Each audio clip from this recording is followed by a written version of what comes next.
It's Kelley here. Happy A Spectrum Awareness Week. It's gonna be once I publish this video, and because of that's the case, I'm gonna go on a little rant.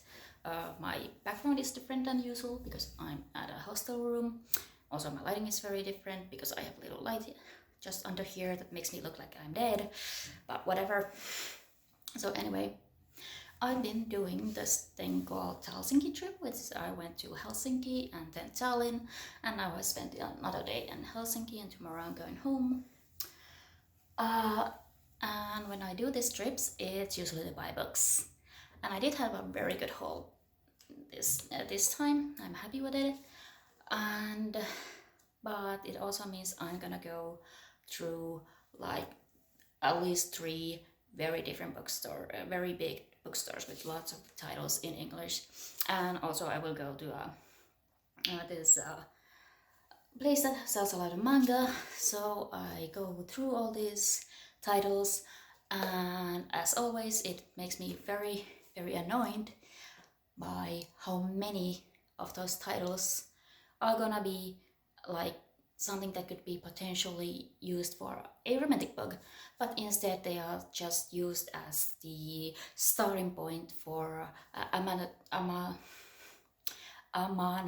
normative character development. Supposedly, like you are supposed to fall in love, and like it's like there's like Ali Hazelwood has not in love, and side point, if she's ever actually used the word demisexual in a book, please tell me because I will read that one.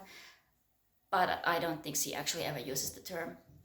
But so anyway, then there's some book called On Romance that I saw, and there's a bunch of X doesn't fall in love, or can I ever fall in love? And like I understand that other people than aromantic people and asexual people can have like issues around whether or not they will find love, like for trans people or people of color and people of different gender expressions, and non-binary people, non-gender conforming people, and like that. So I'm sure some of them will actually like maybe play into that or use this idea to explore those ideas.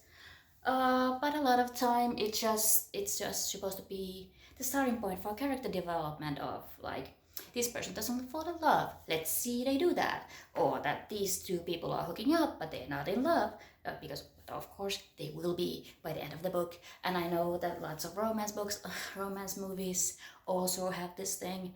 Like it would be interesting if any of these pieces of media actually examine this.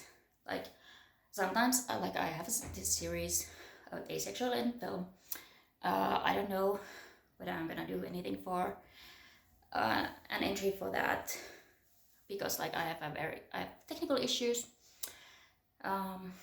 but maybe I will. I try to do something, but I don't know. So this is just supposed to be a short rant because I can do this. What I'm saying, like it would be really interesting if some of these romance movies or romance books actually grapple with the fact that like why has this person not fallen in love before, or if someone is actually somewhat on the romantic spectrum. Like sometimes when I watch those movies for asexuality in film series, sometimes it's like, okay, you would benefit from knowing about the aromanticism, but of course you won't, because no one will tell you, because no one ever talks about it. That's why we have aromantic spectrum awareness week and stuff like that, because like so many people just are not interested in our stories, and that's why all these book titles can use lack of falling in love or a relationship being purely sexual or purely friendship or purely platonic or something like that they use it as a jumping off point. That like what if it wasn't like that, and just amatonormativity. Awful word. Not awful word, but like sometimes hard to say, especially if you're in rant. Like it will be like it's insidious. It's like ugly disease, because like sometimes like I just read actually I read and listened Hayley Neal's Planning Perfect, and I mostly liked it, but my issue with it was the fact that like the best friend character of the main character is at the start, he's just there to basically push the amatonormative idea that, you know, the main character Felicity has to be in love with her best friend, one of her other friends, who she has a long distance friendship with this girl named Nancy, and like obviously you have to like be in love with her, don't cowbell yourself. And it's really annoying because at this point Felicity doesn't think she's in love with her Nancy. She realizes later that she does, and I think it mostly works, but it has and like I do appreciate that the Felicity in the book does actually examine, like she knows she's somewhere in the asexual spectrum, doesn't know where, so she does wonder like what does that affect being in a relationship with her, and like what exactly does it mean for her, for anyone who she's dating, can she have a marriage and stuff like that. And I appreciate that, so there's some kind of examination of amatonormative ideas, but it's and I do think I actually buy the relationship, at least somewhat, the feelings. Like a lot of times with what I've read, like the last couple of years, I haven't really found a romance that I've actually bought into, and I do think Nancy and Felicity is fine. It has some trappings of amatonormativity, but it's some examination of it too, which is good. But a lot of the times people just don't bother to do any of that, and a lot of times if they do that, it is because they are looking at things from an asexual and or aromantic perspective. Like usually, okay, people rarely look at things from an aromantic perspective. It sucks. And like I was thinking, like when I was planning this rant, I do acknowledge that like sometimes even within the A spectrum groups, we still kind of do that. Like there's the fact that Alice Oseman's Loveless isn't actually about a loveless person. It's someone who's like, okay, I don't feel romantic or love or have sexual interest in other people, but I still value friends. Whereas someone who identifies as loveless is like against like all the not against, like it has a very strong negative opinions about love or stuff like that. So it's like, and I'm not even sure if Loveless is there actually really the accurate title for that book, and like it, so in that way it could have been like maybe, but yeah, like I know sometimes people don't actually get to choose the titles. Like I know from Kelley Armstrong's series there was some book like I think No Humans Apply or something like that, and it makes no sense with the book in question, and she's like, yeah, I didn't choose the title.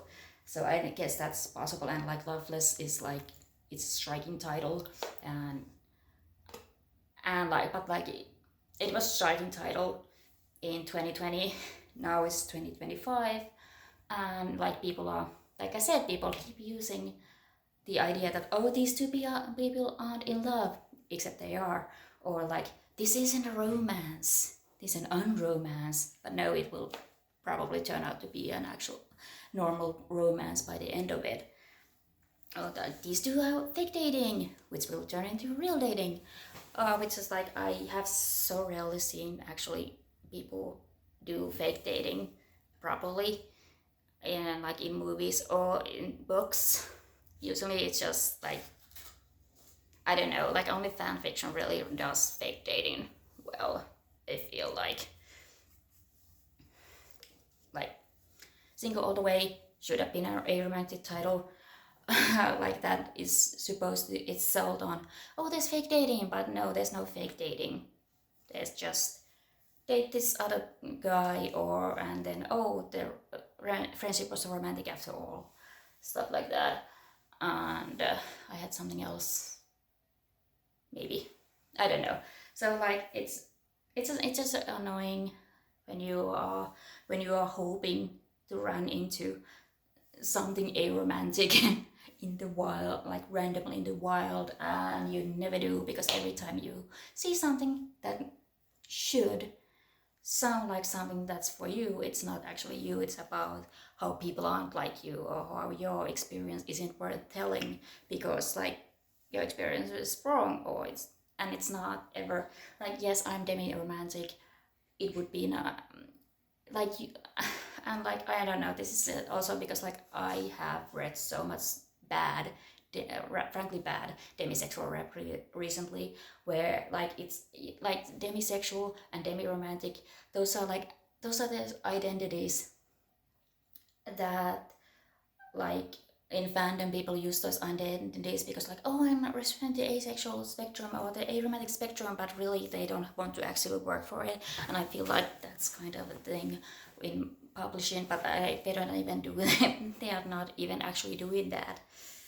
I mean, they could, like, it should be very easy to write a demisexual main character in your romance, but apparently apparently that's really hard, and it would be easy to make characters semi-romantic or be somewhere else in the aromantic spectrum when you want to have this kind of this person that hasn't fallen in love with before. Why? Sometimes, but like no one ever does.